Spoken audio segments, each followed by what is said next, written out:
This conference will now be recorded.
Hello, everybody.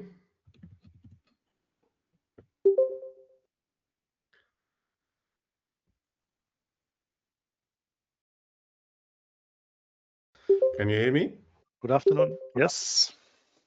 Okay, good.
Jody, it looks like we are getting more and more people on board here. Let's wait 1 or 2 more minutes. Okay, that sounds good. Thank you.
Okay, we're getting more, but let's probably start at that minute here. Welcome to this rules proposal session for the 2027 edition.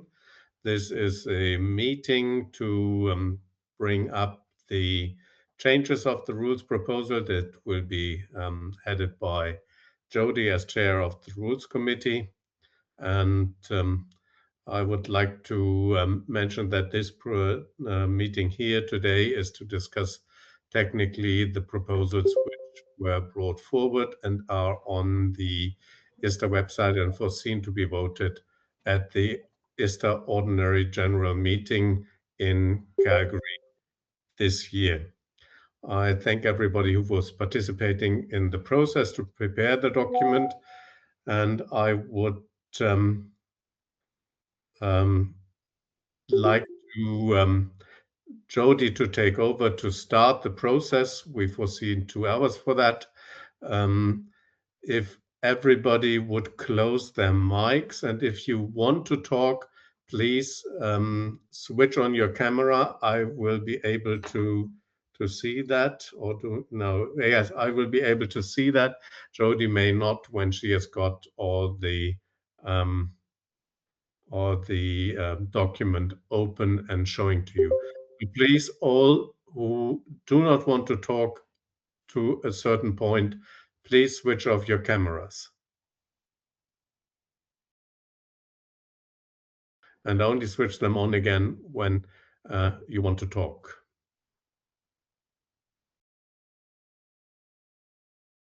Louise van Bos, Norbert Leis, and Ruhl, please, I think you don't want to talk now. Please switch off your cameras and only switch them on again when you are willing to talk. Norbert? It's the bottom, there's a bottom point where it says camera, and you should switch it off. Now we can only see a very uncomfortable picture of you, Norbert. On the bottom of the screen, there's microphone and camera.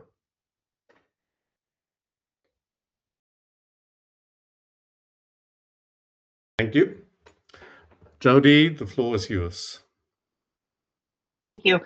Thank you, everyone, for joining us. Per the requirements of ISTA, rules proposals were posted at least 2 months before the OGM in order to give everyone time to consider the proposal. In addition, this online forum allows discussion and feedback. The Secretariat requested that all comments be submitted to the ISTA no later than the 10th of May. The comments that I've received so far, I will share in the document, and when possible, if the TCOM has already responded, I've also added that into the document, so you'll see that. Hopefully the TCOM chairs are ready to turn on their microphone and respond to comments also. So we've allotted 2 hours for this. We have quite a lot of proposals. We'll do our best to cover each comment that was submitted before the meeting. If you do not see a comment that you submitted, please let us know right away. You can send a chat maybe to Andreas so that we can make sure to prioritize that today. And then if time allows, we can take additional questions. We'll get started. I believe you should be able to see my screen. I will just get here for me now.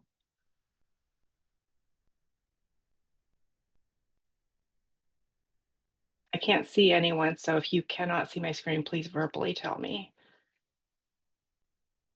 It's all fine. We are not in presentation mode as it looks like, but I think that's good because you want to change. Everything is fine. We can see everything. Everything's okay.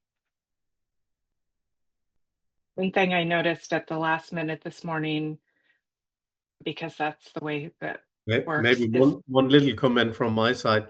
If you want to enlarge your screen, you can use your mouse to enlarge it or make it smaller if you cannot read properly. so like this, for example, if I wanted to zoom in, I don't think it's working on my screen the way it. No, it's only for the people who are watching the presentation, Jody. Yeah, when I zoomed in on my screen, I don't think it actually zoomed in on your screen. Oh, Correct. Correct. if, mm.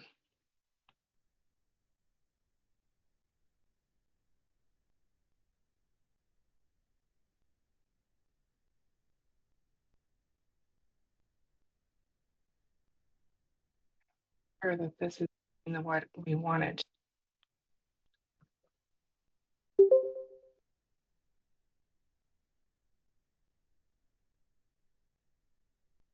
Is this big enough? Yes.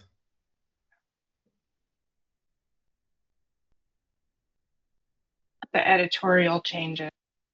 First change was to align the form for introducing new species in the rules to include the additional information for the submitted sample for moisture testing and the seedling evaluation group. Those were two pieces of information that were added to those tables in the past, were not added to the form for the new species.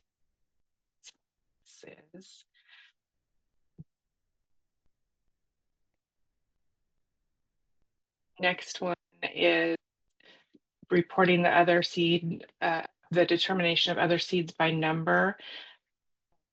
The number 4 was changed to indicate that the exact number of decimal places needed to be reported according to table 4A, but the consequential change in chapter 1 was missed. So this proposal is to align the two.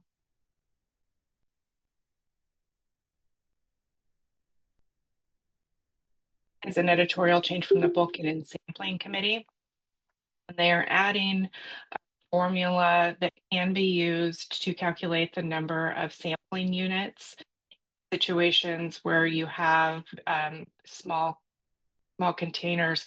It's a very confusing thing to a lot of people and they get a lot of questions.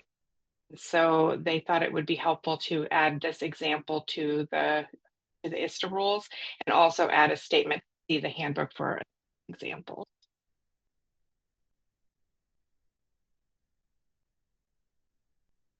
And this editorial change proposal is also from the Booking and Sampling Committee.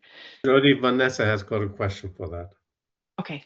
Sorry, I didn't manage to submit my comments before this meeting, but just to comment on that last one, I think it would be nice if we present the equation separately, just so it kind of comes under the text and it's not run on within the text. I think that would make more sense to people. I see. So instead of having it within a sentence, but almost like an image right below it so that it stands out more. After the colon, I can put it as an equation centered in the middle of the column. I think that would work. Well, I think Yannick is taking notes for me, and then we'll contact the Booking and Sampling Committee about that. Okay. I believe that they are on.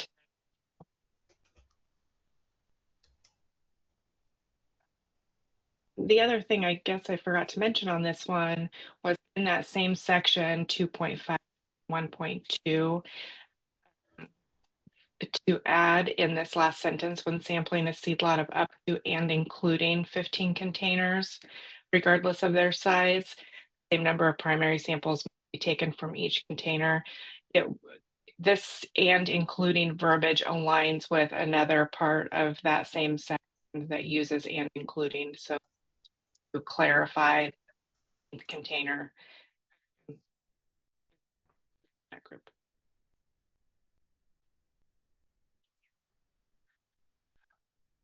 proposal. Eddie has got Clarifying. a Yes. question here. Eddie? Eddie? Actually, I do not have a question. I just wanted to say that it would be fine by me if you use the equation instead of the words, as it is in the handbook. Thank you. Save some emails later. Good. Thank you. Is clarifying the feed stream wording 2.1.1. The sentence sampling from the stream must be done after all processing and or treatment of the seed has been completed, as these actions may have an influence on the quality of the seed. And 2.5.2, just adding the word seed before streams. And then 2.5.1.3, it's changing this last sentence to from either, okay, I'm sorry, it's changing the sentence from either before or during the filling of the containers to either from the containers of the seed lot the seed was originally packed in or from the seed stream. And this is not a change. This has always been the case, but this clarifies the wording to make clear.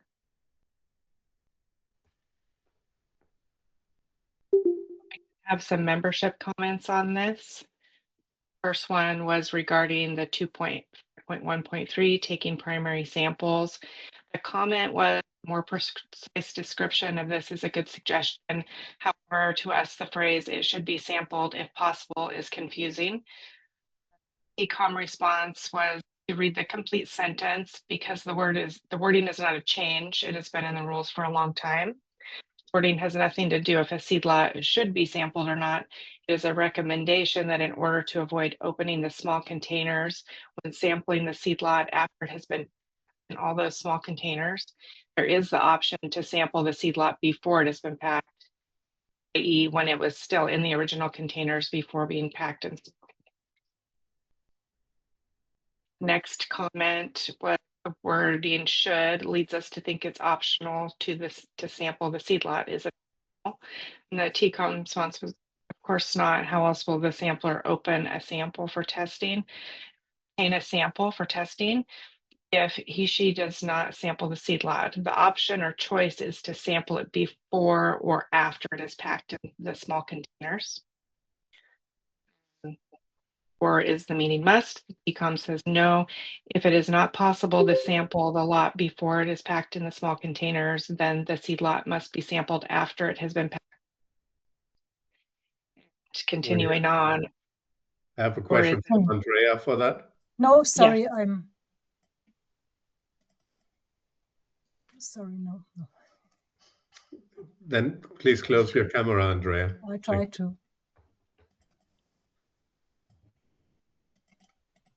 The next part of this is, or is it okay to open the packages for sampling? Because that does not sound right.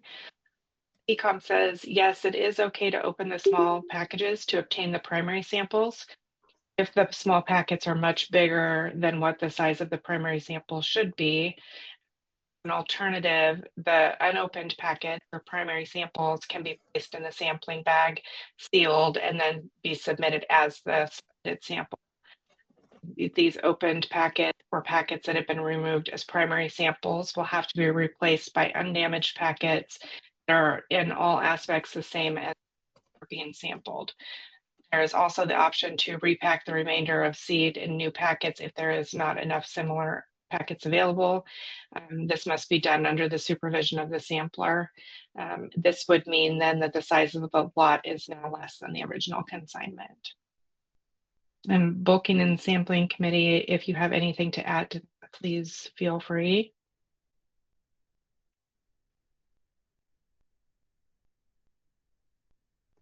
Nothing else? Oh, Corinne, yes, please.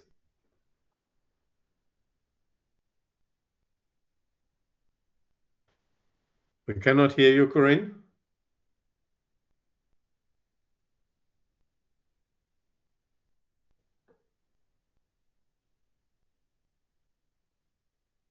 We cannot hear you. Now maybe? Okay, can you hear me now? Yes.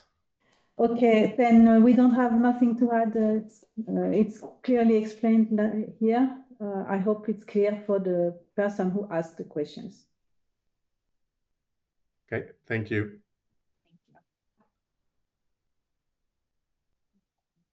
On another 2.5.1.2 regarding minimum sampling intensity. If the seed lot consists of containers with various size wording, smallest container the seed is packed important. However, without any further remarks about the possible disadvantages, the wording smallest container the seed is packed in makes it seem as if it doesn't matter whether the containers in the seed lot are of the same size or not. On the other hand, the handbook is clear that containers of equal size are important. The TCOM responded that it is correct that all containers must be of approximately the same size. Would help, I would suggest I would support an addition to 2.2.9 stating that all containers in a seed lot must be of approximately the same size and packaging. Homogeneity of the lot required in 2.5.1.1 also to the container size. We can have different sizes because small containers can be packed together in bigger ones, but in this case, the containers that must be considered for calculating the sampling intensity are the smallest ones.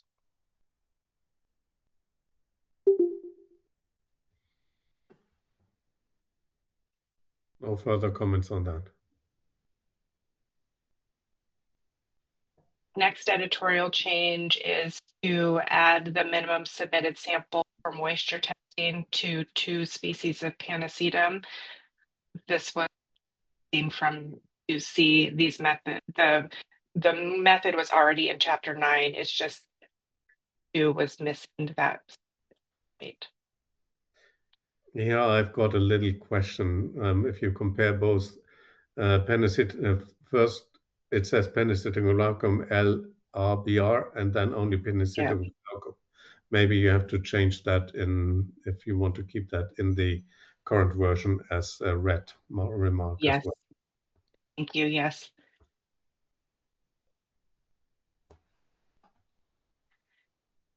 The next one is to adjust the wording of 4.1, the object of the other seed determination. The object of the determination is to estimate the number of seeds, which is not exactly what is done in this test.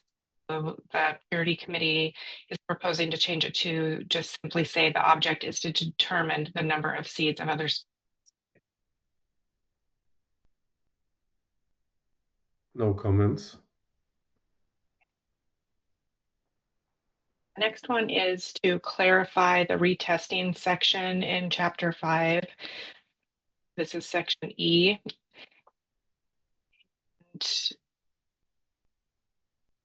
The first part of this is to add and, so it will say a retest must be carried out using the same test and or an alternate.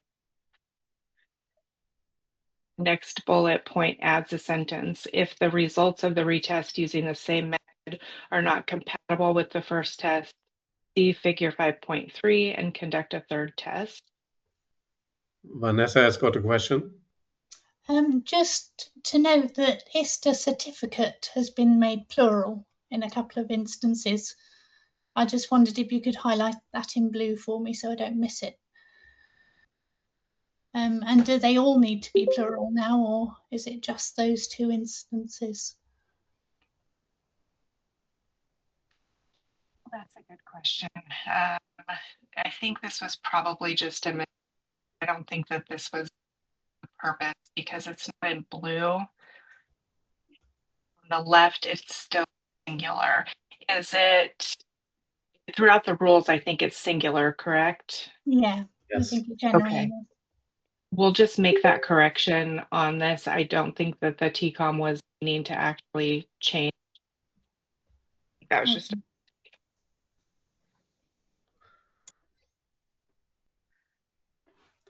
Thank you, Vanessa.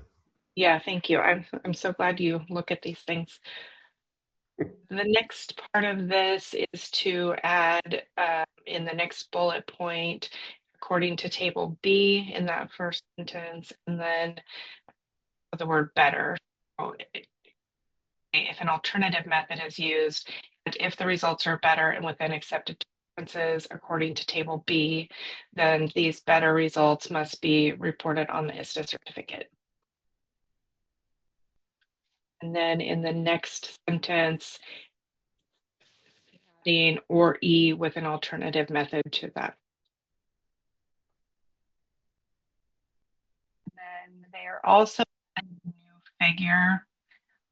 I'm sure when Vanessa gets it, it will be much prettier than how I managed to do it on my PDF.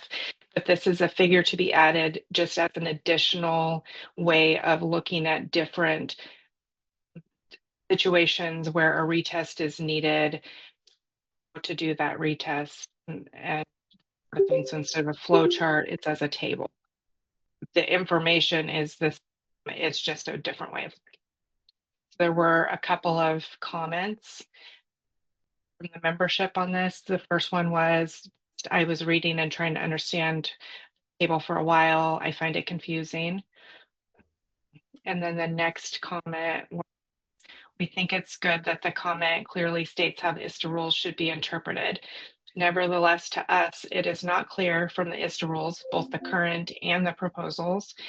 The replicates don't have to be within tolerance. Since table 5B isn't mentioned, we assume that the replicates don't have to be within tolerance. However, since we must assure that the replicates of the first test and an alternative method are within tolerance, one can be in doubt. We suggest that a sentence about this is added to the text, leaving no room for doubt or interpretation. The TCOM response on this is that figure 5.3 already shows in the diamond below test 1 that replicates must be within tolerance for test 1. If a retest is required due to the replicates being out of tolerance and the same method is used, the diamond below test 2 instructs 1 and test 2 must be within tolerance, and there is no requirement for the replicates of test 2 to be within tolerance. When the same method is used for retesting and replicates are required to be within tolerance, it would seem figure 5.3 makes this requirement very clear.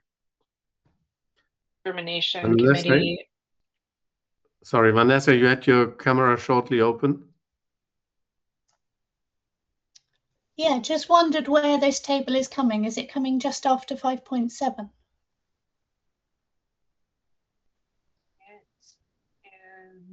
I'm not sure. Termination, do you have a comment on that? Specifically where that's being added?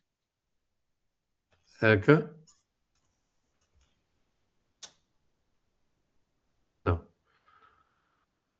Oh yeah, this is David, the germ chair. That's where it would go, I believe, would be in that same area. Okay. And I guess it would be a numbered table, like the rest of the chapter. Should be. Yes. But what we don't want to do is have to rename table 5A. This So would be maybe a it's figure, not a table. So I think it would not be, it wouldn't rename anything. okay. It says Or- on top of this, it says figure. Yeah, it's not really saying figure to me. It's looking more like a table. Could be just a word choice. We could change that word figure to table. Yeah, We can I go through. shall have a play with it and see what I can do. Thank you. Yep. Thank you. Thank you.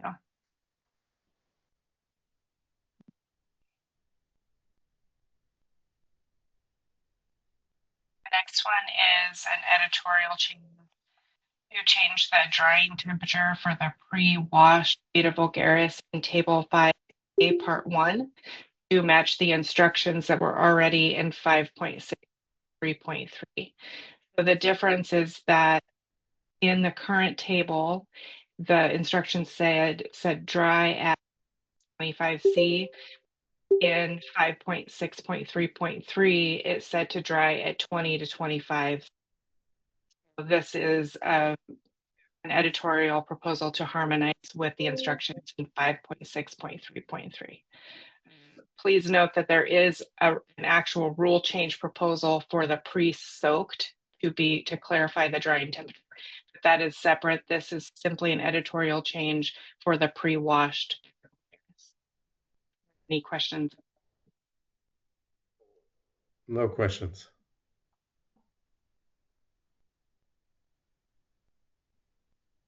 Is to remove Brassica purpuritis, which is not included in Table 2C for many years.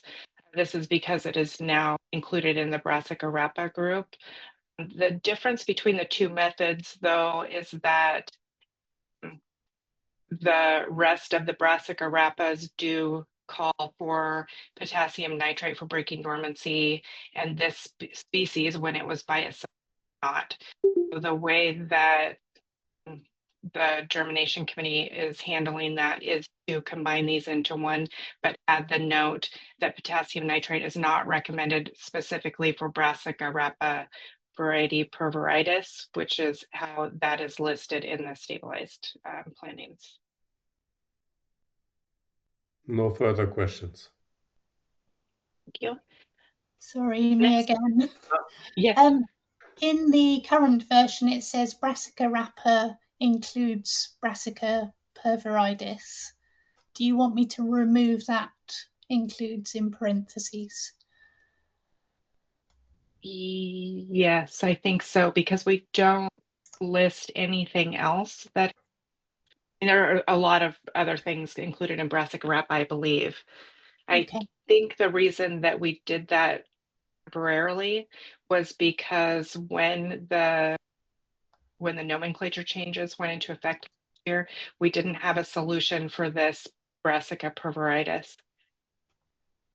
Okay. Pretty sure that was a let's make sure of that, but I think that's in the next. Okay, thanks.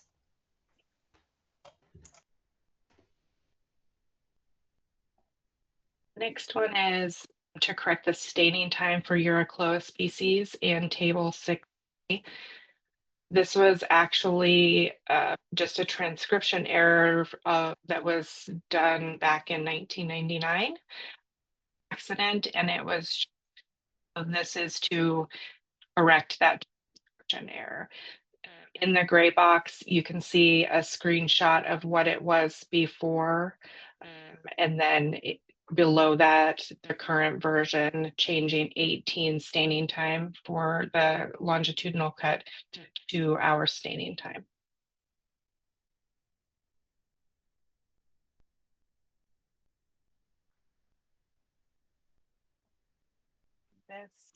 This is quite a long editorial proposal, but it's to add flowcharts to the various seed health methods. Won't too long on each page. You can see that line, but I will note that in a couple of cases, there were changes made by the Seed Health Committee based on some discussion that had happened. And we've highlighted those here in green, 7-013A and 013B. Embryo extraction added to the sieving stage. And then 7-020 incubation stage added. I believe 019B also needs incubation stage added. We were having a discussion this morning. 7-021 incubation stage is added. Brood, will you make a note? Does 7-023 need incubation stage added? I think it does. 19A, 19B, yes, and 29 as well. It's also had an incubation step, if I'm correct. 29, yes, all incubation. So I will change the 7019B. Yeah. So there was just the one comment. I believe that these have been added for the most part. We will double check, set the incubations. Yep.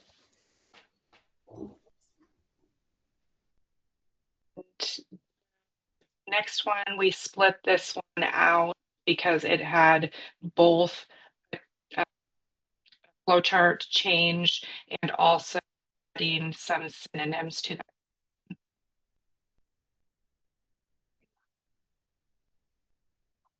Next one is reporting of.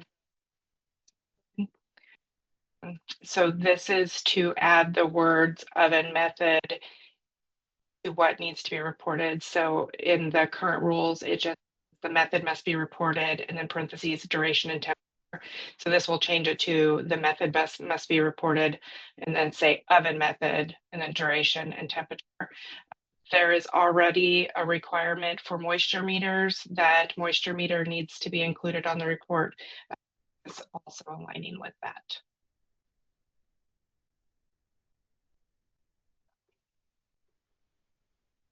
Next one, moisture checking tolerances, is to clarify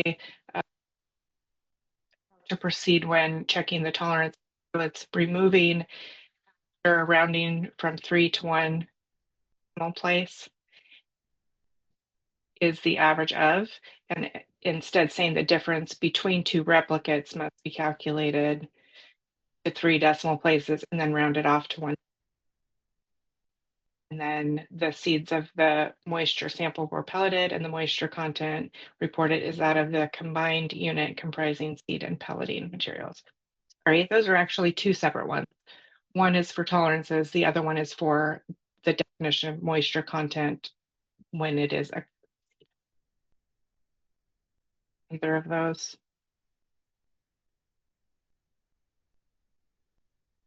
No comments. And then the last editorial change is a clarification for moistening the paper for the radical emergence test. It wasn't clear and that only water should be used, so the sentence is being added. Only water must be used to moisten.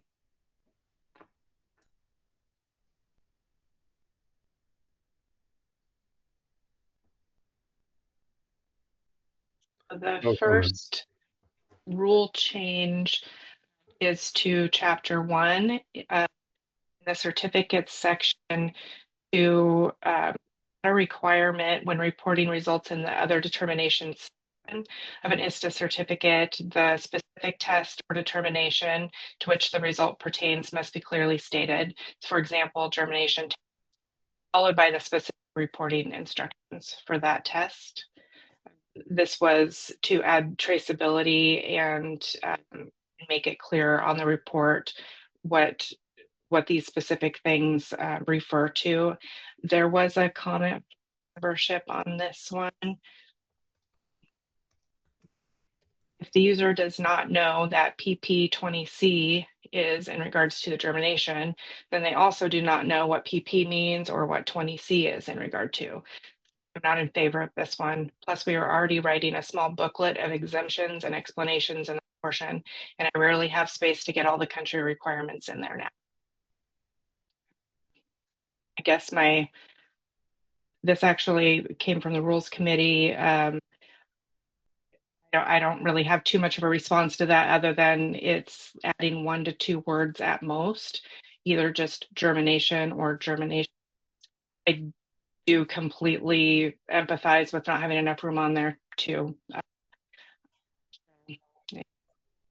Any comments from the Rules Committee on that? Any other member? No comments. The next one is for Chapter 2, sampling, is adding definitions, expanding definitions of containers, sealed and self-sealing containers. So during audits, the accreditation department has found that some laboratories regard the carton boxes that are used to ship the small packets of seed in the container when they determine the sampling intensity and minimum number of primary samples. So to clarify this, the Bulking and Sampling Committee agreed that a definition of container could be added to Chapter 2.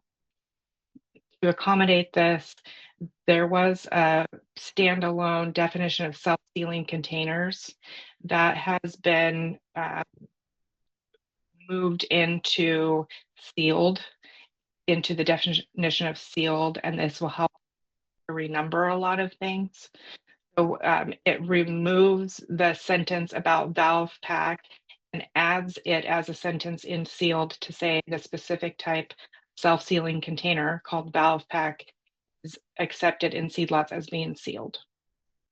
And then it adds this new definition of containers to say a container means a vessel, meaning a bag, tin, hermetically sealed packet, bin, wooden box, silo, etc., which is filled with seed. It must be firm enough to hold the seed and be either self-sealing or can be sealed. Shipping container into which several smaller containers holding the seed are packed such as a bigger bag or carton box is not considered as the container for the purpose of sampling. No questions until now. We did have some membership comments on this. The first comment was that container means should be replaced as sampling container means, which will make better clarity. The Bulking and Sampling Committee said that they do not agree that the word sampling container could be confused with the container you put your primary samples in, meaning the sampling pan or bucket, or the container the submitted sample is packed in. This would be confusing, and our opinion is that container is sufficient. The next comment was to provide the definition of shipping container since it is referred to in other parts of the proposal. The TCOM response was, our opinion is that shipping container is sufficiently described in 2.2.9. And then the next comment was they suggested to delete the specific type of seed lots as being sealed.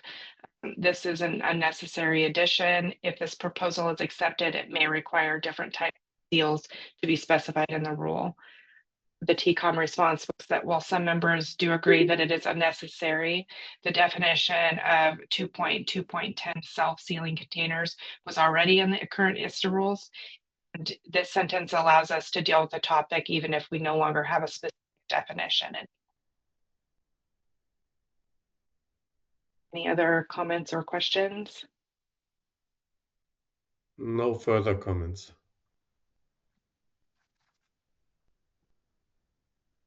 Is also 2 is regarding a change to the marking and labeling and sealing of containers.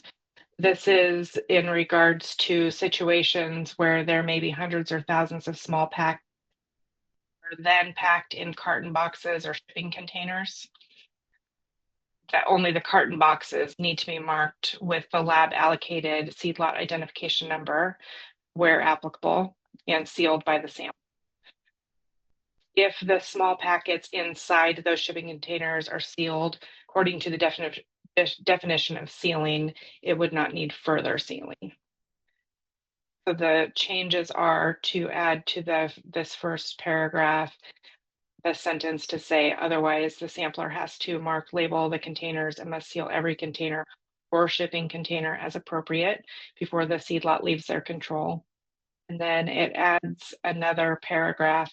If sealed containers holding the seed are packed in larger shipping containers and where the laboratory allocates a specific seed lot identification that is different than the lot numbers indicated on the containers inside the shipping container, shipping containers must be marked and sealed with the laboratory allocated identification mark and seal. ISTA certificate must show the identification marks, seals, and number of containers of both the small or the sealed small containers and of the larger shipping containers. There are some consequential changes in Chapter 1, and that is in 1.4.2, number C. Seedlot identification needs to have a sentence added if larger shipping containers are marked with a different laboratory allocated seedlot identification than the inner contents.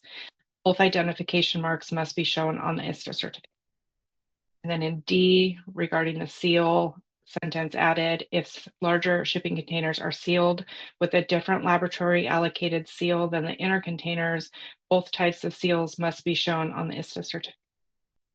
And then in E, regarding the number of containers, adding a sentence, if larger shipping containers are sealed and marked with a different laboratory allocated seed lot identification and seal, and the inner containers, both the number of shipping containers and the number of containers inside must be shown on the ISTA. I believe I had any comments in the membership on that. Are there any comments or? Maureen? Yes, hello. It's a comment from Alice Richard Joly from GVS France. I have different questions. The first question is about, it is written, for instance, if sealed containers holding the seeds are packed in large shipping containers and where the laboratory allocates. Is it possible to change laboratory and to use the sampling entity? Because it's not always done by a laboratory. So you have the word laboratory in the 2.5.4.3, and on the next page, it's written again 3 times. Yeah. So if it is possible to change. First question. Do you mean to change it from laboratory or to put laboratory / sampling entity? You want both words? In my point of view, I think it would be clearer if it is directly written sampling entity, because it can work for every type of entity.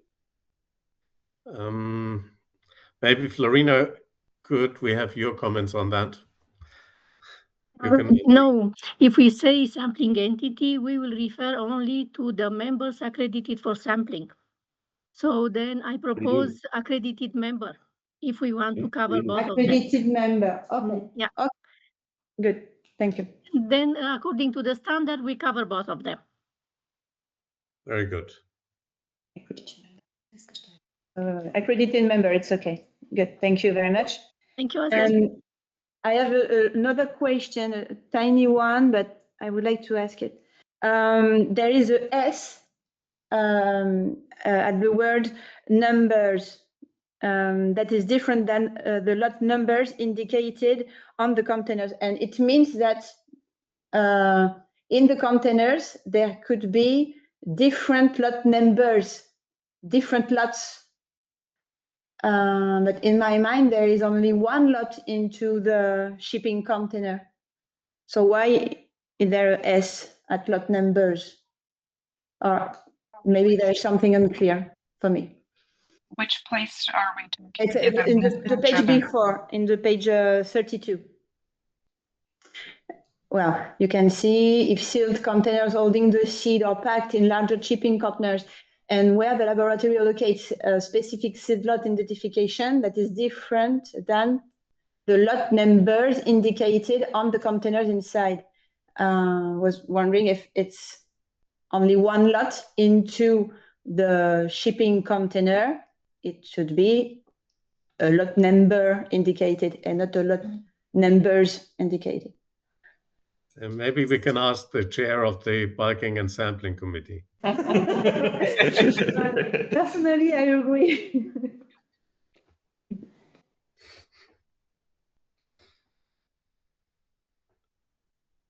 So no S there, right? No S yet. Okay, we can Ignacio? definitely. Thank you very much. And well, more generally, is it possible to have more context, more explanation about why, how this position came to ISTA, and why there should be a different lot number on the shipping container, different from the lot inside the shipping container. Can you just explain why it can work this way?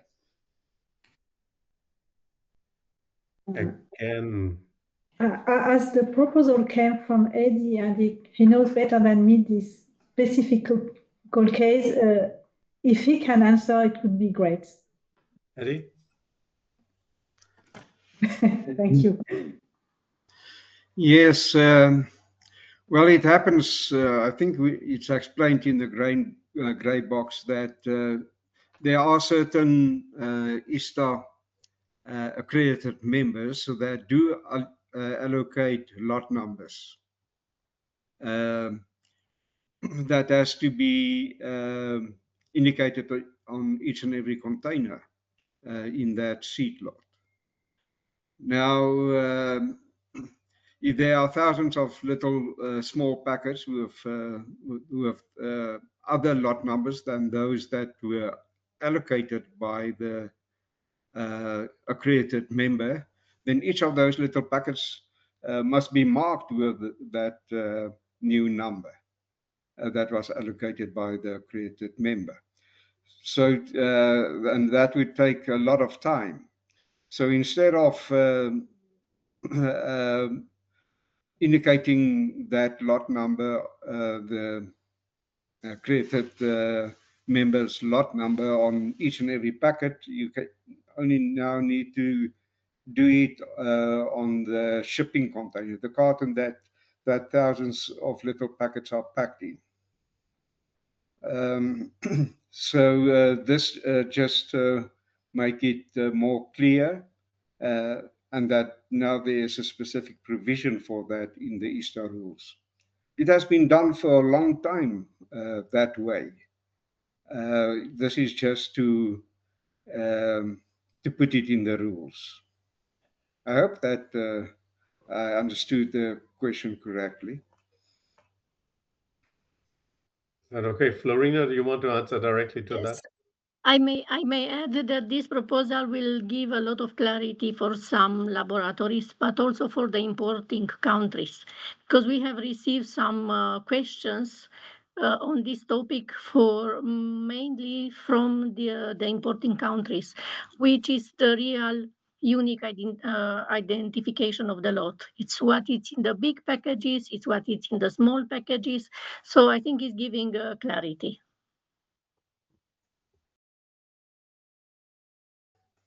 Is that okay now? Yes, thank you for your answer. Thank you. Thank you. Ignacio. Thank you, Andrea. I wonder what is happening if, for example, the laboratory or the sampling entity take the samples in the small container because the lot was presented in this way during the sampling operation, and after that the sampling operation, these small packages are put in a shipping container with other identification, and the laboratory don't know that this situation happened. Well, in the ISTA certificate only will appear the original seed lot identification, but not the new identification of the shipping packages. The laboratory doesn't have any responsibility of this kind of situation because it's not under their control. I hope to be clear with my example.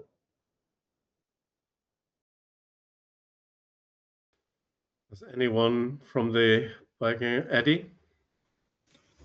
Well, actually, the laboratory would know about it because it's them that allocate the new number that has to be indicated on the packets. And all the containers of the seed lot. It's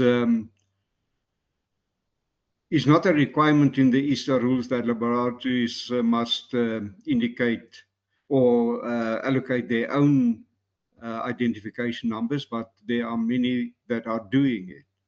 So those that do it will know about it because they allocated the number.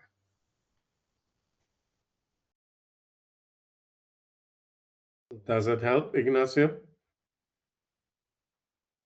Okay, yes, we will see in the future. Thank you. Okay, good. Thank you.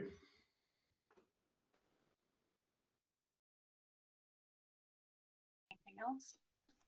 No. Moving on. The next one is Chapter 3, the purity analysis regarding the pure seed definition for Paspalum.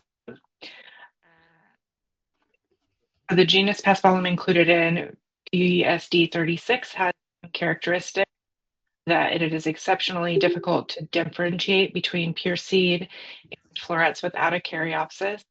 It is also difficult to blow as the seeds tend to be tacky and stick together. So in order to not check for the presence of a caryopsis would make the purity test easier for the analyst. As with megathyrus, sounds like a dinosaur, I can't even say it, megathyrosis, panicum, and digitaria, and knowing that the germination percentage would decrease due to the pure seed containing more seed without a caryopsis, the use of a pure live seed would be convenient. And then this proposal in alphabetical. On the left, I've crossed out digitaria, but added it to the beginning. That's the type part. And then the rule changes to add Paspalum to that list. No need to check for the presence. No questions. Next one, this is a long one, and there have been some changes. It was website. Bear with me, you'll see in green any changes that were made by the purity committee between the posting on the website and now. And then at the end, we have comments. So this proposal came from the New Zealand ISTA laboratories. And then the executive committee worked on it all and modified their proposal to basically split this into changes, including both chapters 3 and 4. Put this all in one proposal though, because if the changes to chapter 3 do not pass, then the changes to chapter 4 will not go forward. It's numbered C.3.2, but please note that it includes changes to both chapters 3 and 4. One thing that has changed that we were missing the purity committee votes at the time that this was put on the website. So we've added those voting numbers here. Just start going through. The first one is 3.2 separation. Upon request, in addition to the purity analysis, inert matter, for example, soil, sclerotia, ergot, smut balls, nematode galls, may be separated on the purity working weight or on a weight as specified by the customer that is more than the minimum weight of table 2C, column 4. For reporting the absence, presence, or percentage by weight, refer to 3.7. And then in section 3.7, reporting results. Under other determinations, this would add the percentage by weight of specified inert matter, example, sclerotia, ergot, smut balls, nematode galls, on the applicant specified weight, or the absence or presence of components of inert matter on the applicant specified weight. And then adding the sentence, if the weight of the working sample tested for specified inert matter is more than 10% higher than the weight specified in in Table 2C, Column 4, the actual weight examined must be reported according to the minimum number of decimal places indicated in 3.5. So these two sections that are crossed out at the bottom of this are just because it was moved up under the rest of this list. Other determinations weren't removed, it's just moved up. And then in chapter 4, this would actually change the chapter name to determination of other seeds and specified inert matter by number. The 4.1 object would say the object of the determination is the number of seeds of other species or specified inert matters. It would add a definition, 4.2.6, inert matter, which is inert matter specified in 3.2.3. For example, sclerotia, ergot, smut balls, nematode galls, stated by the applicant. In 4.5.2, it adds or specified inert matter in 4.2.6, and then also in that sentence, the number of seeds found, it would add or specified inert matters. And then all of sentences, also the seeds of other species or specified inert matter. 4 points, calculation and expression of results. It's this paragraph, request, inert matter, example, sclerotia, ergot, smut, ball, nematode galls, rated at the purity test. 3.2.3 can be separated and expressed as a number. And it is not possible to express the inert matter as a number. For example, soil or dust to be expressed as a percentage by weight. And then in 4.7, reporting results. The result of a determination of other seeds or specified inert matter by number must be reported under other determination. Follows, and then it adds that a result of a determination of specified inert matter is expressed as the number of each requested specific inert matter found in the actual quantity examined. On request, the results may in addition be expressed in some other way, such as weight of the specified inert matter found or the number of specified inert matter per kilogram. On request, the names of specified inert matter reported as no name of specified inert matter found in X gram seed examined.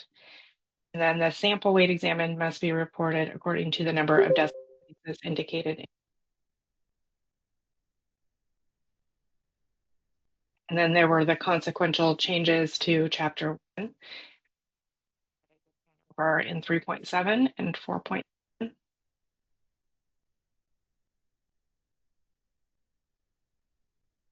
It's this 1.5.2.4. I just noticed, Yannick, if you'll please make a note, it needs to say determination of other seeds or specified inert matter number. The new. Correct. And there were many membership comments. I believe that these are all technical questions that Sue is to answer.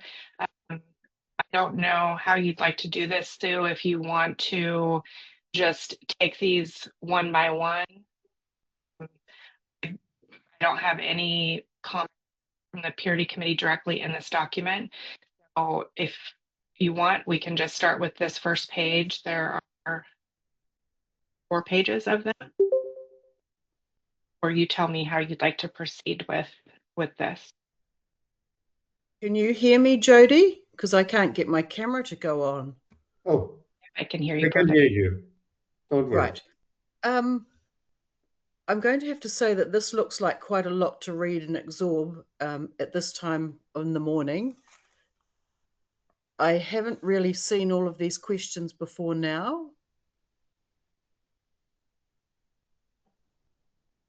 You want me to read them out, and then after each one, I'll stop and you can provide a comment if you have one. If not, just tell me that you'll take it back to the purity committee and We'll go from there. Right. Okay. So the first one was, well, there were several bullet points to the first one. The person said, I have severe concerns regarding the soundness of the proposal. Several points are not clarified or stated in the proposal. First one in the gray box, it is said the New Zealand ISTA laboratory members are proposing the rules change to enable the reporting of undesirable inert matter as individual components. This is also the use of ISTA certificates in international.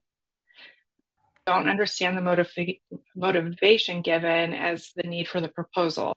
According to the actual ISTA rules, it is already possible to report the determination of specific inert matter in a higher amount of seeds than given in Table 2C.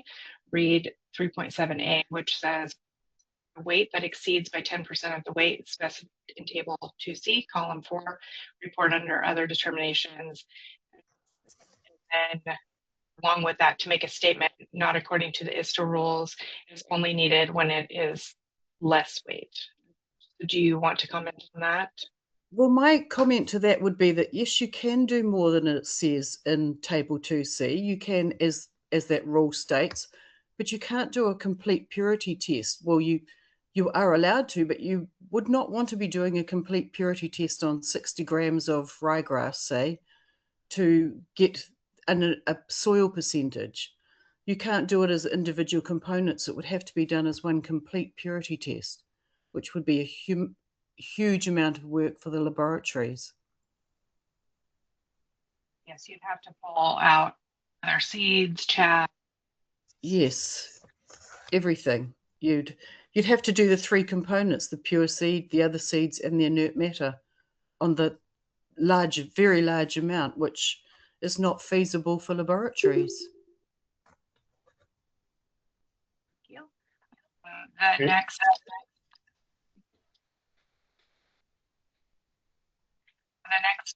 comment is that there's no statement regarding the OSA accordance, which is required. I didn't catch that either. The purity committee maybe could get back to me with this. I tried to think of this, but I didn't have the OSA rules in front of me. So hopefully purity committee, you could let me know how this is in accordance or not in accordance with the OSA rules before the OGM, and I will add that. The next question is. I got Ignacio. Thank you, Andreas. My question is related with the part of the proposal where say indicate in the purity test the absence of any type of inert matter. In fact, the purity test you must indicate all the things that are present in the working sample, the kind of purities, the pure seed, the other seed, and the type of inert matter that you found in the working sample. So indicate the absent. If you not nominate that soil is present, it means that it's absent in the case of purity test, because you must perform in mandatory way each kind of inert matter that you find during the test.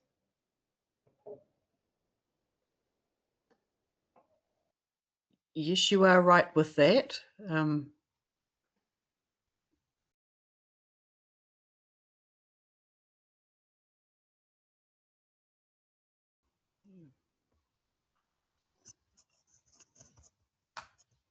Do you have anything to add, Jody? Yeah, I'm sorry, I struggled to understand that a little bit. No, that's okay. Yeah, I'll add to that because I had heard this from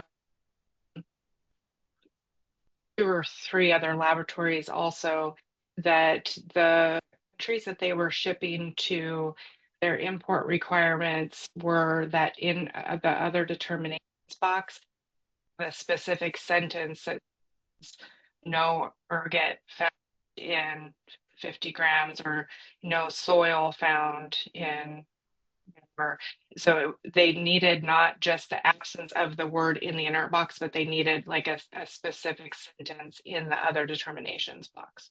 Is that correct, Sue? Is that how you understood it Absolutely. also?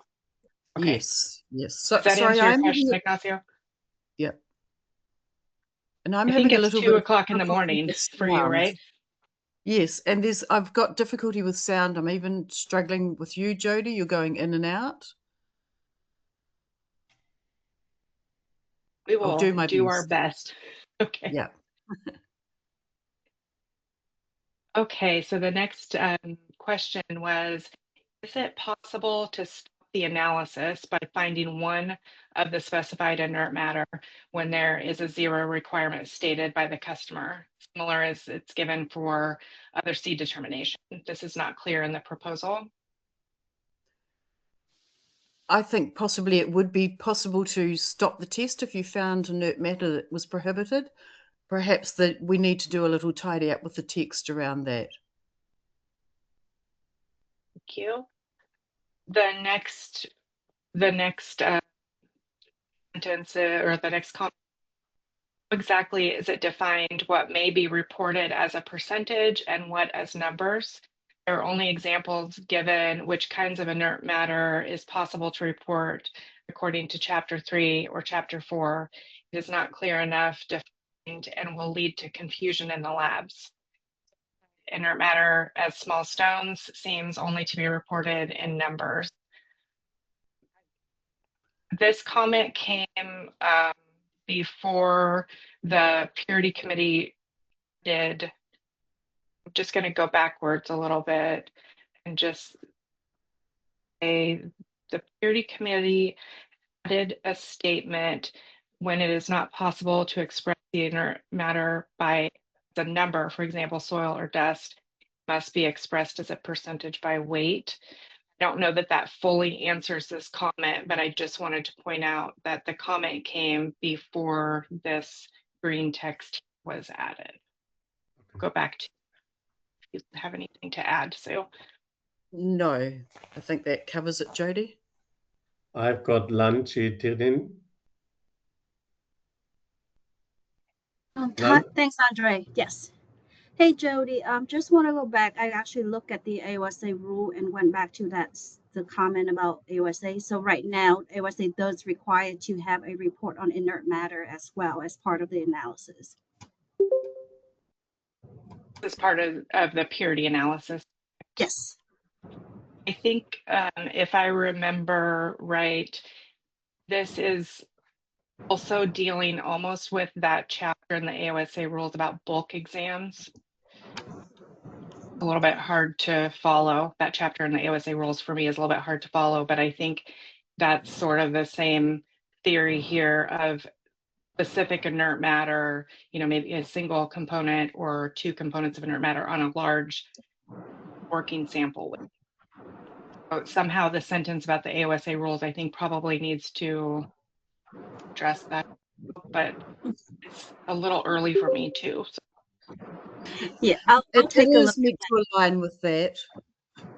Well, it is meant, it's the same principles. It doesn't exactly align, but same principles.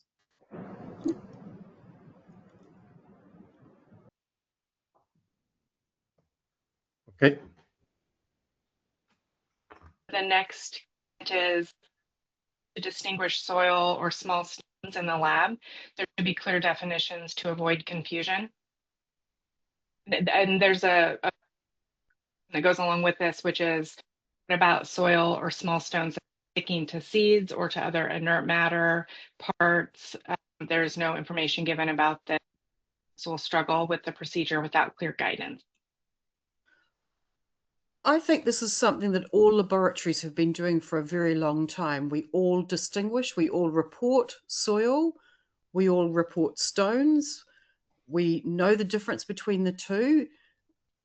If soil is adhered to a seed, I know that in our laboratory and other laboratories I've worked in and visited, that the soil will be carefully removed from the seed. That's never been in the rules, but it's something that most laboratories, if not all laboratories, have been doing. And I do think that laboratories know how to distinguish between soil and stones. I mean, soil is porous, soil is an admix of various organic matter, little pieces of sand, whereas a stone is just a little hard object. It's semi-porous, but not as porous as soil. I think labs are already reporting soil and stones. They know the difference. Thank you. I think, Ernest, you put a comment in the comment box. The intent of the ISTA rules is the same as the intent of this proposal. I think that could go for the reasoning of harmonization. Rojing.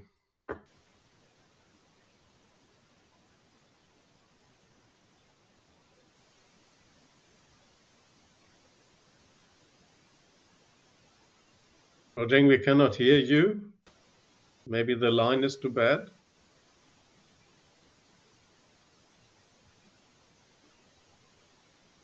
Wait, I can see that you're speaking, but your line is too bad, Rujing.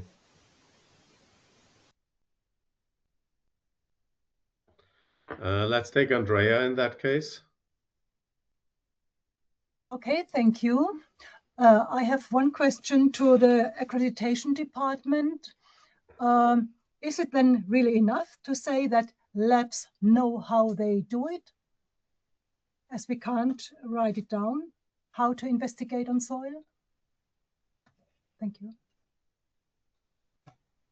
Sue mentioned this is done by, I don't know, this is historical, let's say, tests.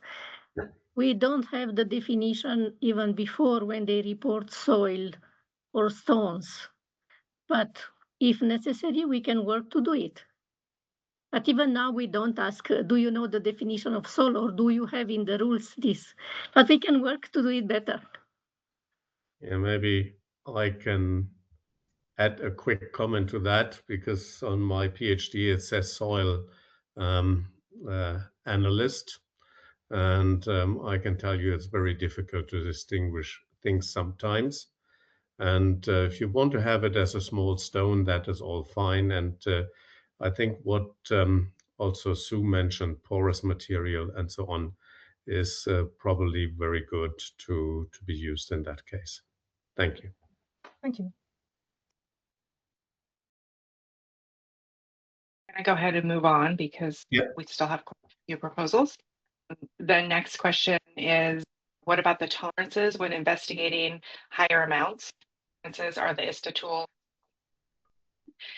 tolerance table in the proposal. The investigation of higher amounts are made to gain precision, but there is no documentation on how to precise it. This is not good ISTA practice. What I would say about the tolerances, and I'm definitely not a statistician, believe me, but I think if you were trying to, you can't compare, if you're testing 60 grams, you cannot compare a 60-gram test with a 1 kilo test. That's never going to work. That would be like comparing a 200 rep germination test with a 400 rep germination test. Tolerances have to be like to like. So if you test 2 tests of 1 kilo, you can check tolerance, but you can't check a smaller amount with a larger amount. I don't think, but then I'm not a statistician. Somebody else might be able to help out a bit with that question. I looked around, but I don't see anyone from the stats committee in the moment here. Maybe they can clear the question. Maybe we could send that to later to be able to answer. Yeah, that's Next one is 4.6. Request the specified inert matter for the purity test can also be separated and expressed. somewhat confusing and seems unnecessary. There's no equivalent statement in regards to reporting other seeds found in the purity test by number. The requirement would be to report other seeds found in the purity test by number as a reduced other seed determination. Will this be the same when the specified inert determination is less than the weight in table 2C column 5?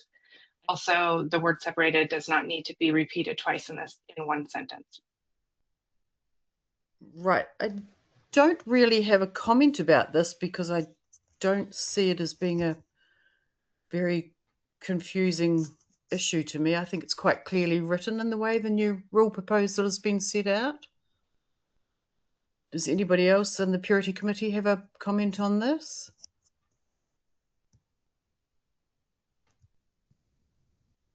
No further comment. Maybe it was taken into consideration with the green remarks. Yes. Yeah. And also, if it was a seed, so we're talking about chapter 4, so seeds found in chapter 4, it would say reduced other seed determination. We are talking about a specified inert in less than, for lolium, if it was the 6 gram purity, would you say reduced specified inert determination, or would you not use the complete reduced limited verbiage in the same way that you do as seeds, even though it's all in chapter 4? I think that's what's confusing about it. Right. Reduced other Might need seed to go back to the determination. purity committee also. Yeah. Yep.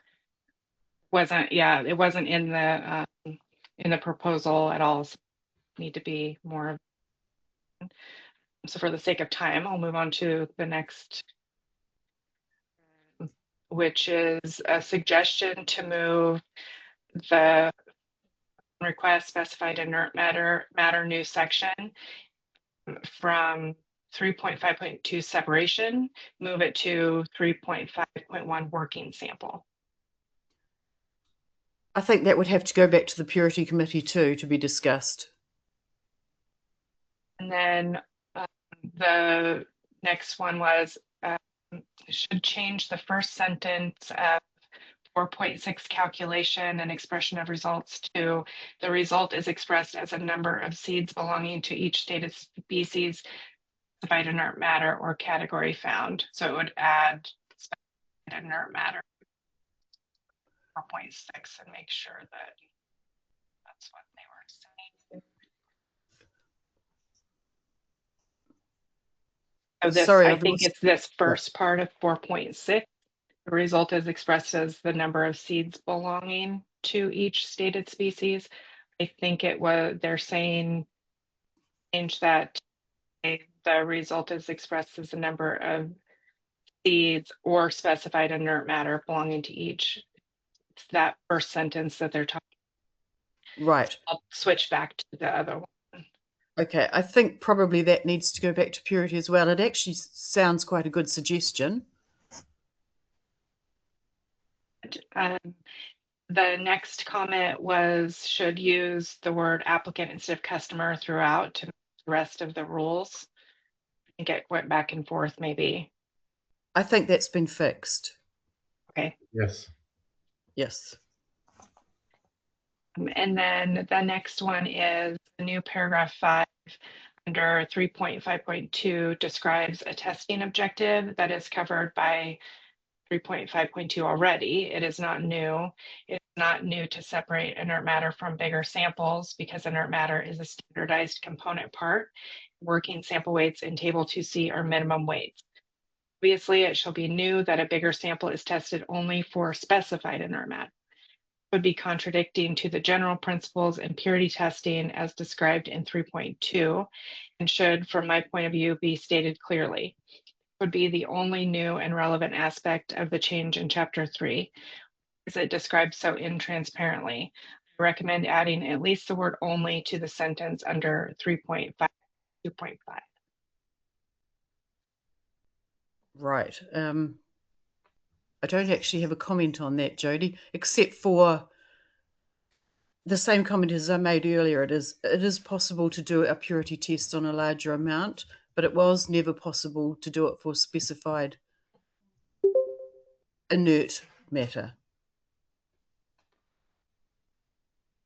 The purity committee could also look at that general principles section and see if that wording needs to be revised at all. The next comment proposal allows that the test for inert matter only could be done as a standalone test. It is not required that a standard purity test is done and reported to the extended test for inert matter, and the extended test for inert matter only is done and reported in addition. Or did I misunderstand the proposal? That is, I believe that's been corrected also, because the purity committee added that to the sentence that it said to be in addition to. Yes.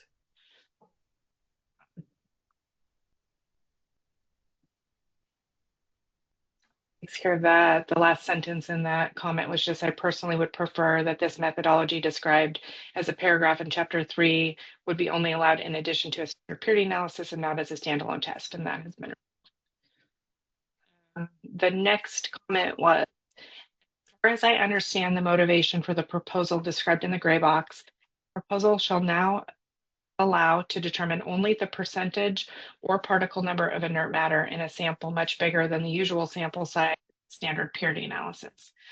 For sure, this goes back to import regulations of some countries.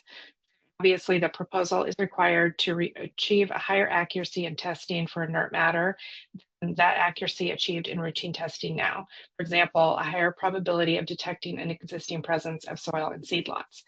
As an ISTA member, I would expect from the responsible TCOM to work on analyzing and quantifying the higher accuracy achievable with this proposal, as this is the real objective of the improvement. To get a proposal without any comment, this proposal achieves the goal of higher accuracy is disappointing.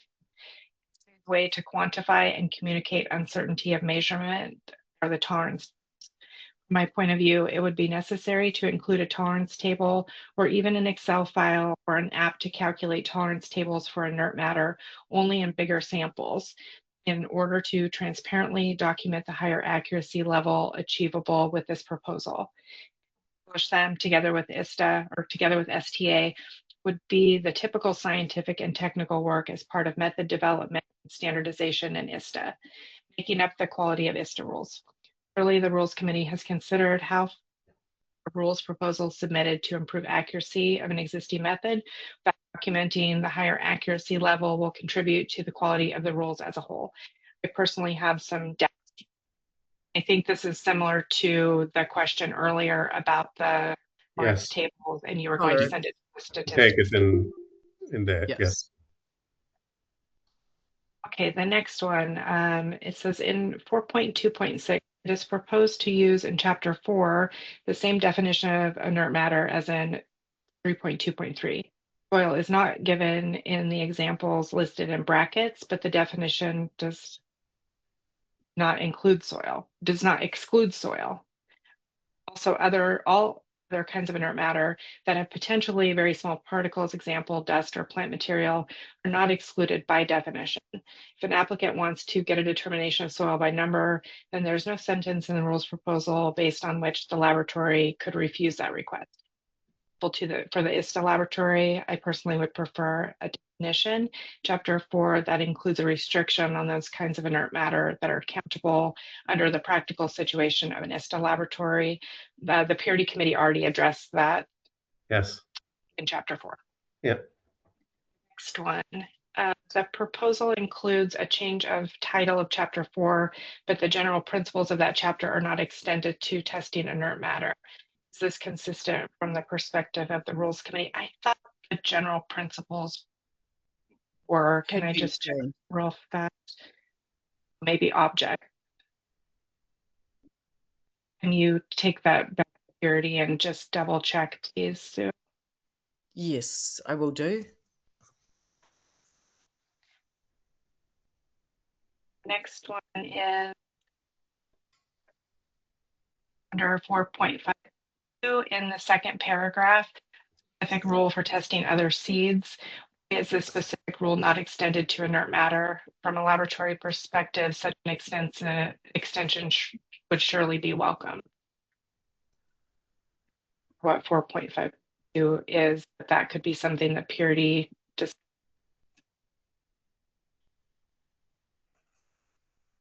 Yeah. Yes, that Another might be comment. something that we, need to work on, go back to. There was also the next comment was about 4.5, and it says proposal allows in 4.5.2 that the working sample is searched for specified inert matter only.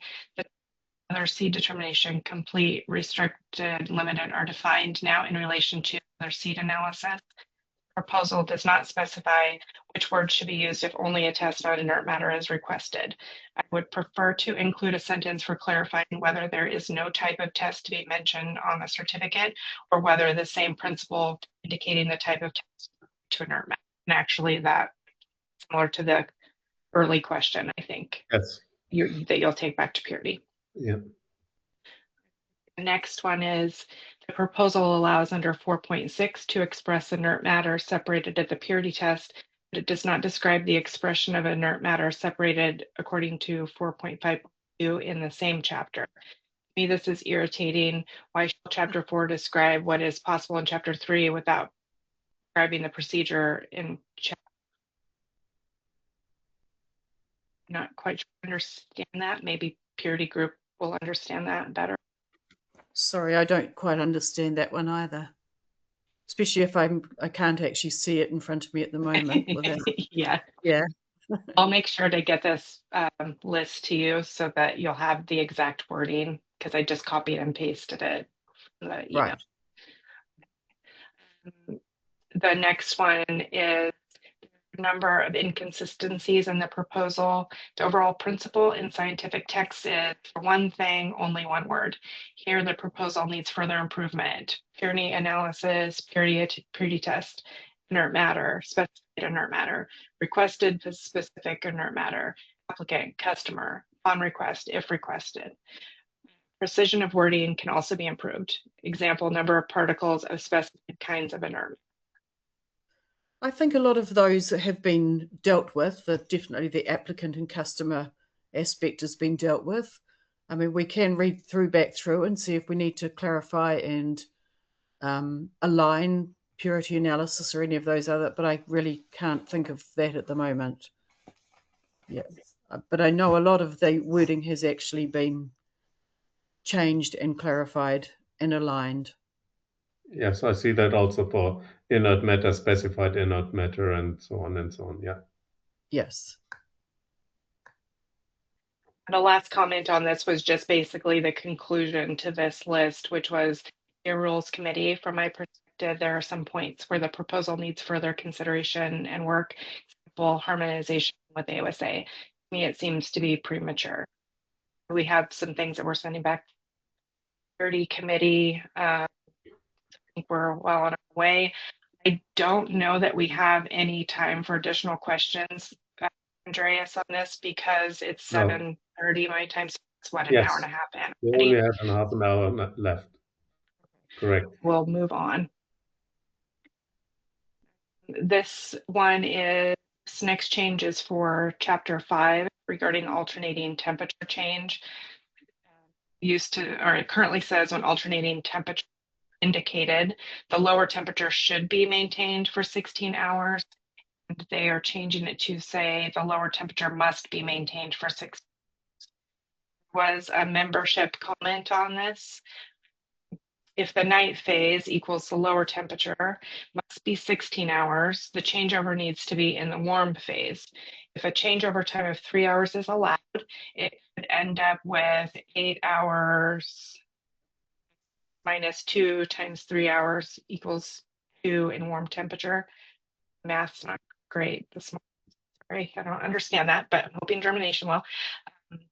If it would be an alternating temperature of 20 to 30, and the 20 degrees C must be 16 hours.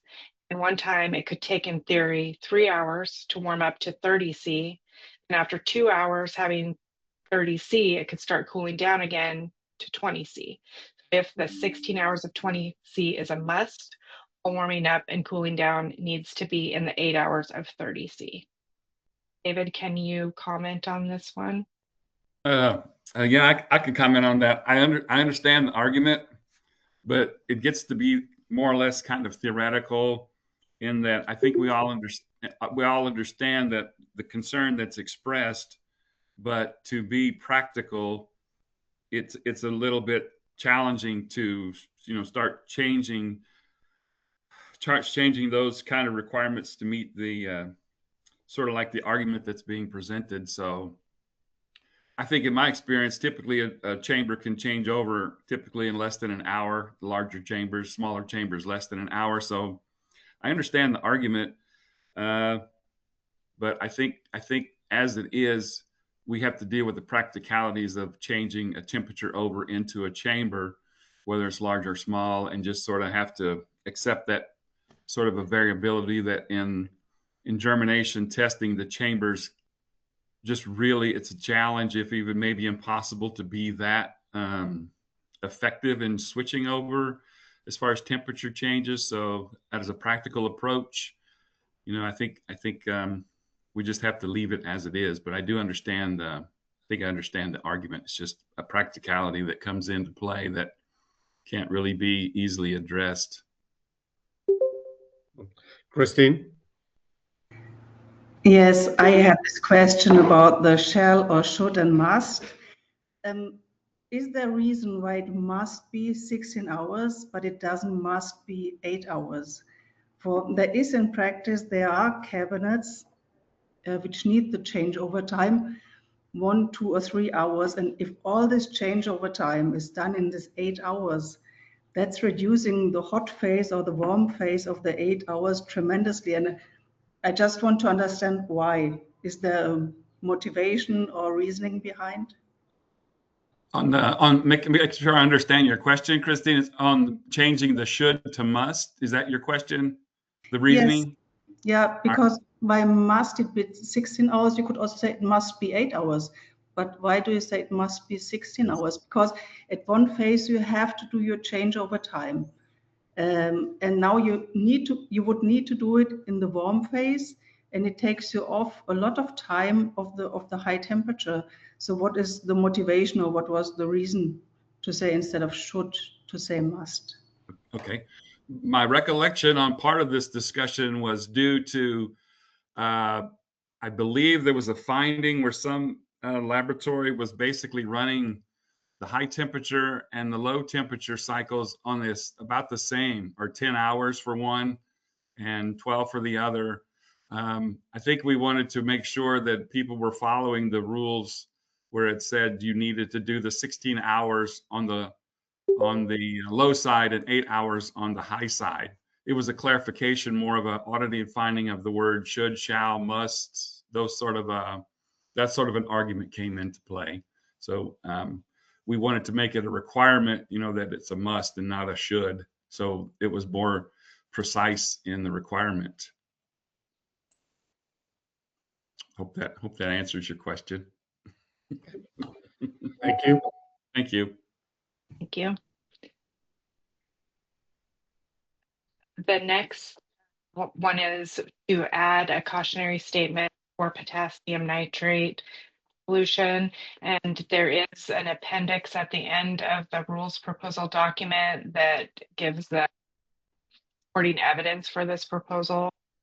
The sentence being added is the use of KNO3 may cause shortened or damaged roots and promote fungal growth for some species and for some germination tests. If these observed symptoms are suspected due to the use of KNO3, it is recommended to retest on substrate moistened with. And there was one membership comment. Damaged root and fungal growth is not supported by evidence provided in Appendix 1, which only supported and I'm not sure if they meant root and shoot, 0.2%. Negative effects are observed. Plant seeds in water does not serve the purpose of dormancy breaking. Instead, it might be better to use a lower concentration, for example, 0.1%, or using other media if it is a fungal issue. The TCOM response was that appendix does support the proposal. The study states in the results section, bullet point 3, it says notes that the higher concentration of KNO3 produced decayed seedlings more than the lower concentrations. The 3 photos of seedlings shows that higher concentration of KNO3 produced seedlings with significantly shorter primary roots for all 3 species used for this study. The next change is to add ethifon for breaking dormancy in sunflower. And then also this would add the requirement to report the concentration of any dormancy breaking solutions that were used.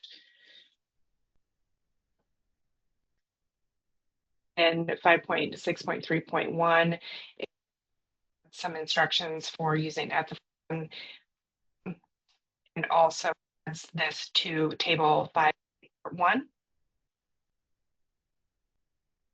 And then in reporting results 0.9 and also consequentially in chapter 1, in other determinations, the concentration of solutions used to promote germination, for example, KNO3, GA3.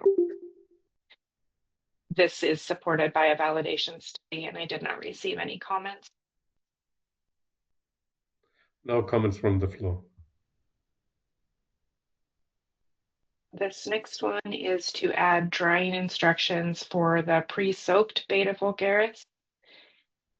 And the 0.6.3 section for pre-soaking is the sentence, after soaking, the seeds must be dried at a temperature of 20 to 25 C.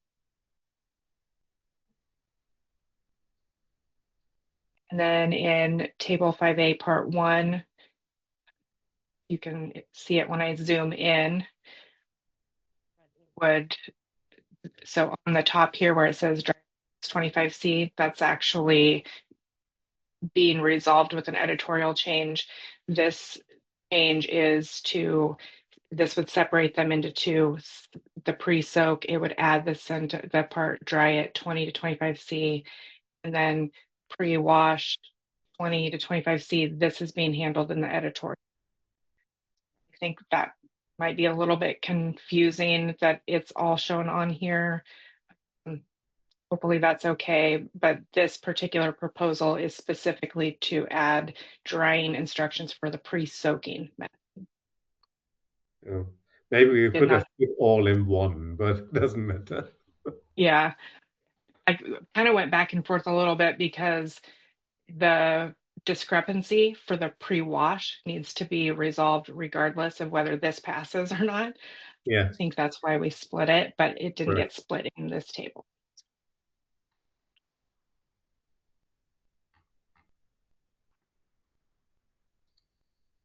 Andrea?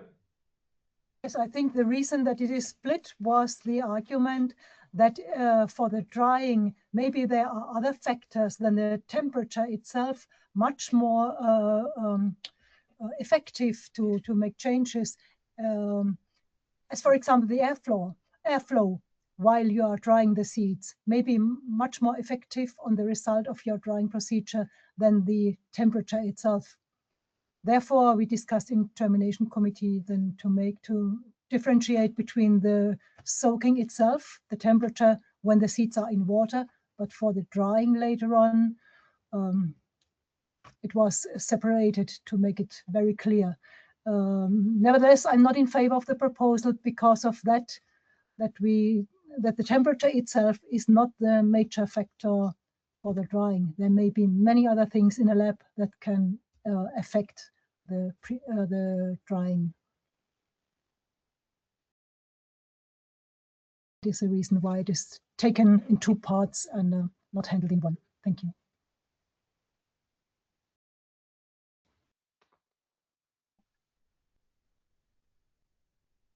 Next one is to add tolerance tables for 5 situations where there are replicates of 50 and 25 seeds. TCOM created the tolerance tables.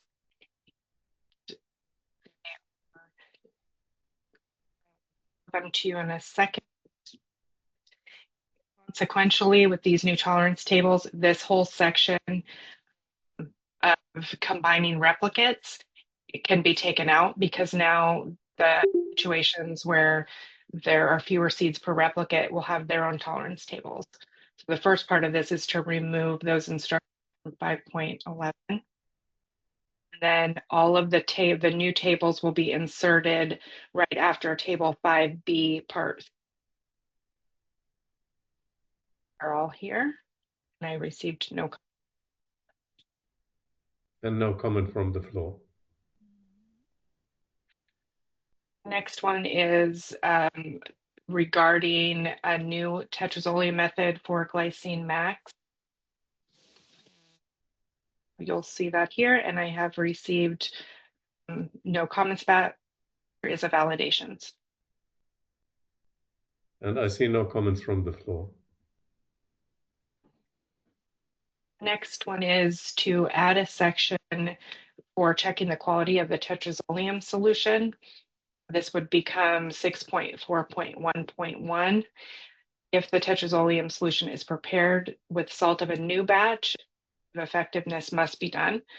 For example, during routine testing, 2 replicates will be tested with the old solution and 2 replicates with the new one.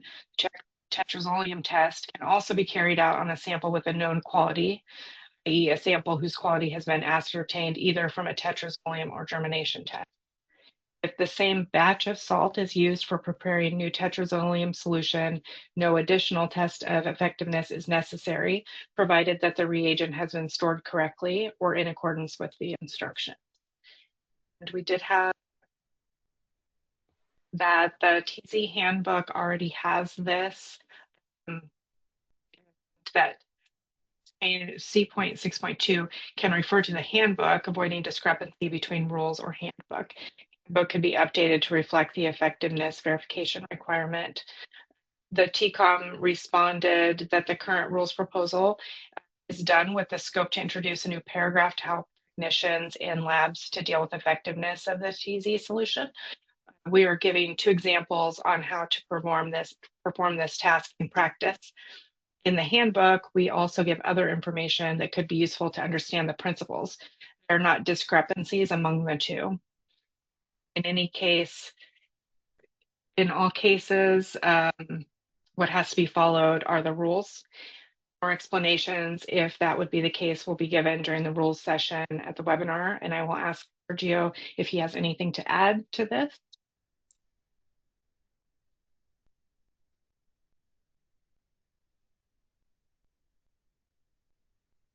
Sergio?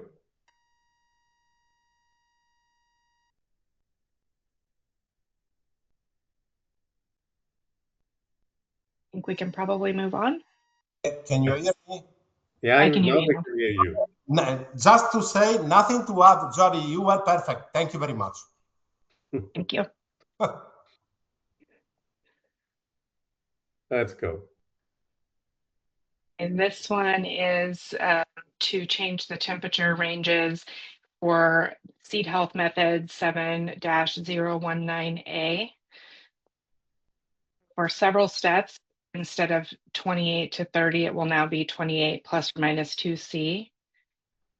Then the step 6.1 at 2 to 30 degrees C plus or minus 2C. Then it also, instead of 3 to 4 true leaf stage, will now be 2 to 3 true leaf stage. And then the temperature in step 6.6, instead of 20 to 25, will be 20 to 30 plus or minus 2. The next change is to 7.019B, which is very similar. There was a membership comment that was regarding both, that grow plants at 20-30C or minus 2C. For me, it is not clear if that means that all temperatures in the range of 18 to 32C are allowed, or an alternating temperature 20C during the night and 30C during the day is expected. If in this case of alternating temperature, the abbreviation should be harmonized with chapter. The TCOM responded that in regards to this, it really does need to remain a dash, because they are talking about a range where the growth to be executed in, not an alternating.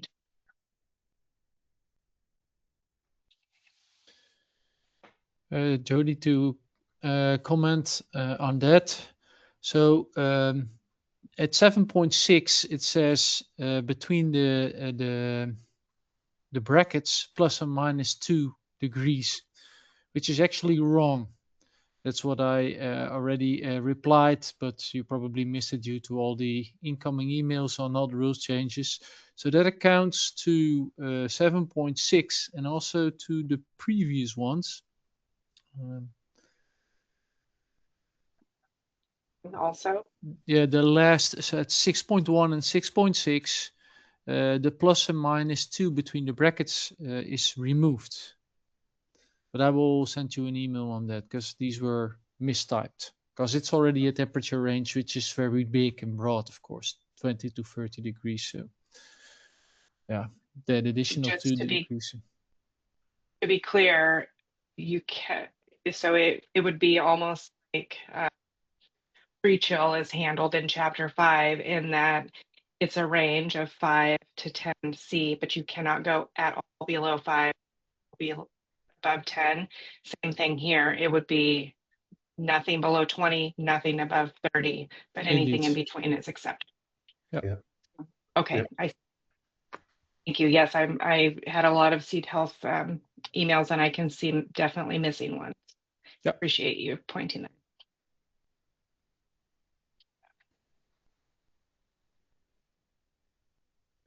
There is, for the next one, a new seed health method for fusarium being submitted, and it is supported by a valid fee. Not read through all of, or some, we'll get to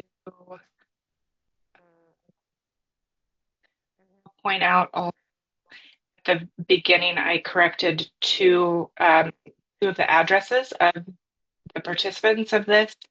I forgot to put it in green text. I don't think probably anybody would notice, but I did correct that were discussed via email. Membership comments about the sterile blotting paper. We have a comment for the use of sterile paper for drying the seeds. From our experience on detecting fusarium species in wheat, the paper needs to be clean, but it's not required to be. From a method perspective, it's convenient and a good quality assurance to specify that the paper must be sterile. However, in the laboratory, as part of our lean work, we try to avoid using resources on activities that don't affect results. In the 7-027 method, the paper used is not sterile. Is this relevant, or are the methods so different that the paper used cannot be compared? Ruud, same thing with sterile water. Can you comment on that?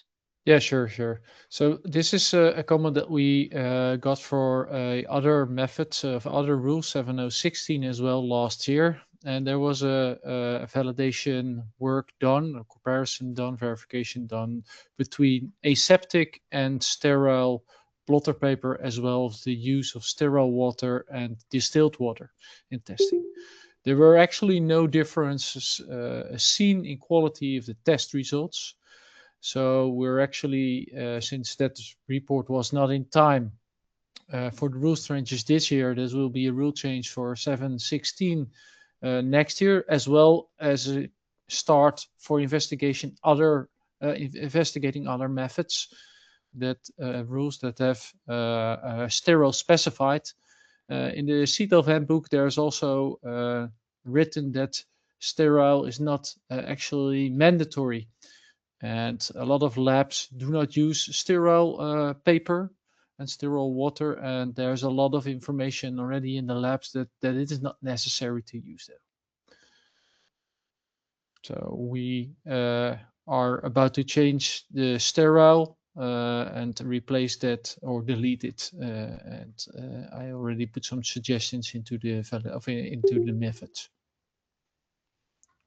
This year, you'll leave this one as is to be voted on, and then if it passes, you will look in the future, Seed Health Committee will look in the future to maybe adjust that, but no changes are being made to this particular proposal, correct? Well, for this method, I think that we will go and remove the sterile, but we have to discuss this within the committee indeed. Okay, thank you. The next comment was about the number of species to be detected. There was a question about, would it be possible to have 2 accreditation levels? One to identify Fusarium species only generally, and then one where it would be like a second level of accreditation for actually identifying the specific species of Fusarium, and Seed Health Committee will be communicating that to the head of accreditation and committee. So I don't think we have an answer on that because this was brand new, but I did go ahead and put this in the comment. Yeah, we had to contact Florina and I on this, and we bring it to the Seed Health working group to discuss it further. I know we have 7 minutes left, so I'll just try to hurry through these.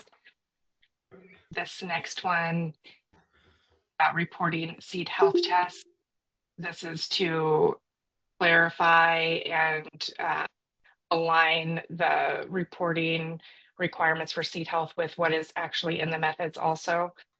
It did just say negative and positive results. Now, not detected and detected with the percentage and number of infected seeds or subsamples out of the total tested between brackets as specified in the individual methods. And then that has a consequential change in. No comments. No comments. Next one is to introduce a new DNA method for Hordeum vulgare. This had no comment. Validation study.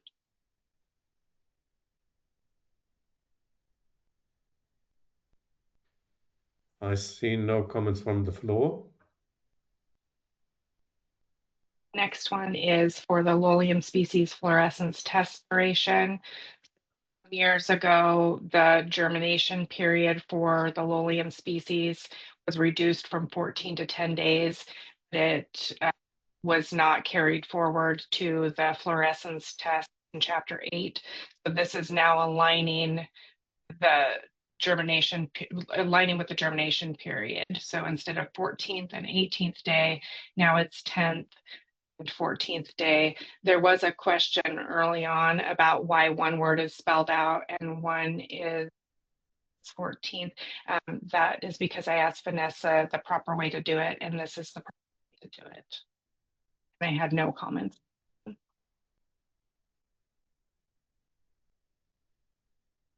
Next No one comments. is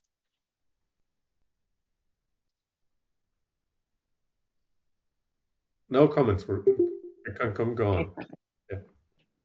Chapter 11, testing coated seed, some moisture testing was missing from Chapter 11, although testing the moisture content of pelleted seeds was already described in Chapter 9. So this is to add a section 11.9 describing the determination of moisture content for pelleted seeds, and that the moisture content of seed tapes and seed mats cannot be reported on an ISTA certificate because there are no methods. And I had no comments.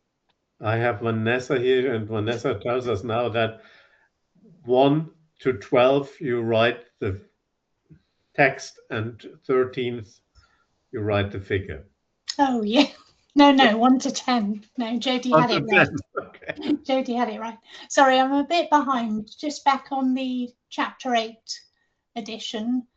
They've numbered the tables according to kind of subsequent tables in the current chapter, but actually, because it's at 8.10.6, I'm going to have to slot those tables in. So I'll have to relabel the tables that come after it. So this they is won't for have the these. new. Yeah, so they won't be table 8 RS and T and U. They'll be earlier letters, and then I'll have to relabel the later tables. Yeah.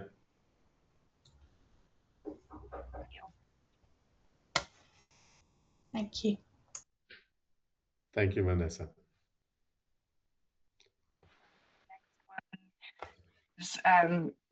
For 15 seed vigor testing, this adds a new radical emergent for helium species. This one was supported by no members.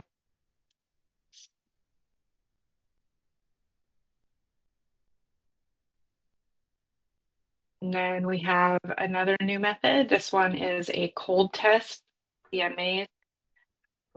There were,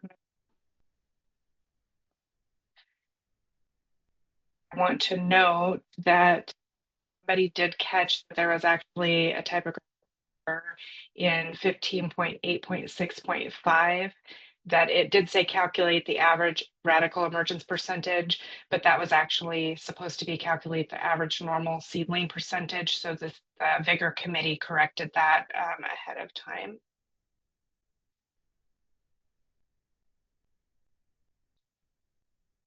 Membership comments were the first one about the radical emergence corrected. And then the comment for uniformity, it will be useful to have an example statement on how to report the percentage of normal seedlings, including nil. For example, should it be normal seedlings dash 0% or 0% normal seedlings? The ECOM responded that they'll prepare example statements before the OG. We have Anush Steinberger. Yes, thank you very much. This is my first time in such a meeting, so excuse if I'm doing any errors. I'm from the German Plant Breeders Association, and we got over this topic last week, at the end of last week, because there were some concerns, and we couldn't reply in the short notice. Just I wanted to tell that we asked our members, the corn breeders, and there is a quite concerns about this methods right now, because it's just concerning to sand. And in Germany, the members are afraid that this will cause a lot of problems concerning timing, space, cost, and workload and all that. And it would be great if the paper method at least could be included still in this. Yeah, so I just want to hand over this information, and we are just gathering the informations right now, and we will surely put them together in a formal statement, that there is a highly concerned situation right now about it's just one method, and if it's just one method, then it would cause problems in the future. And maybe that the discussion concerning this can be put also on another site. Someone You'll from send the that to Vigor us. Committee. We can send it. Arlene. Yes, good afternoon. We will be very happy to introduce between paper as a second substrate for cold test for maize. That's why the validation report contains both substrates, but a technical reviewer insisted that the results, at least for low vigor samples, were not equivalent between both substrates. That's why we have preferred to keep, I will say, the most uniform substrate for introducing first methods for cold test for maize. And then we can maybe, if it is introduced in ISTA rules, we can work further with paper for this species, because between the 6 labs which participated to the comparative test, we had more variability with between paper than with sand. We suppose that labs using sand, it was more difficult for them to evaluate seedlings in paper, because laboratories have to use both substrates, even if they prefer only one. And so you've got the table which indicates repeatability. It's very good for both substrates. We had one outlier for between paper using germination tolerance tables. We can use a germination tolerance table for cold taste, and we have only one replicate to eliminate for between paper. But for reproducibility, sand was more reproducible than paper.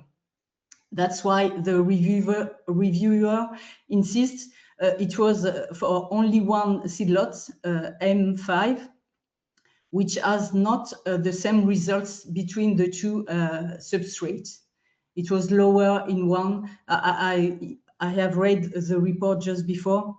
We have 6% of difference in normal seedling between two substrates. But we try to have a uniform method to use cold test worldwide to have a comparison between laboratories when they use their in-house methods. And then we can compare and get uniformity. So at least with one substrate, we are sure that if we have two kinds of, I will say, it's for my colleague, for PT, the next PTs, it will be difficult to have both substrates at the same time, because we will have a lot of laboratories, and we don't want to cancel again a PT for bigger testing. I hope I was clear. Yeah. Herr Otto, directly to that. Yeah, hello everyone. Johannes Otto from KWS Germany. So thanks, Anush, for pointing this out. We also discussed this internally, and we also came to the same conclusion that the second method besides sand, so the between paper method, should be included in this proposal.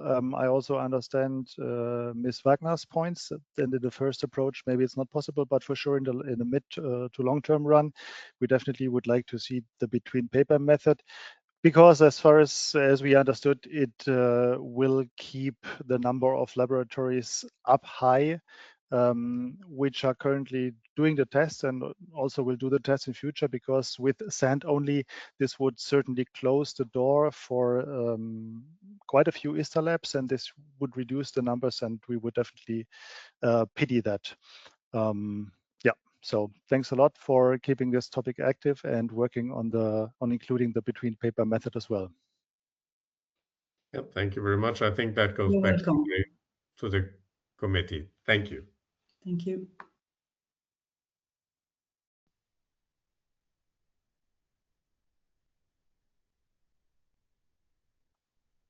Next,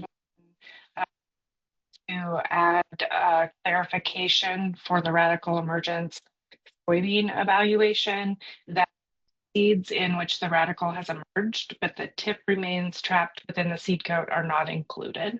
And I had no comments about that. And that was the last one.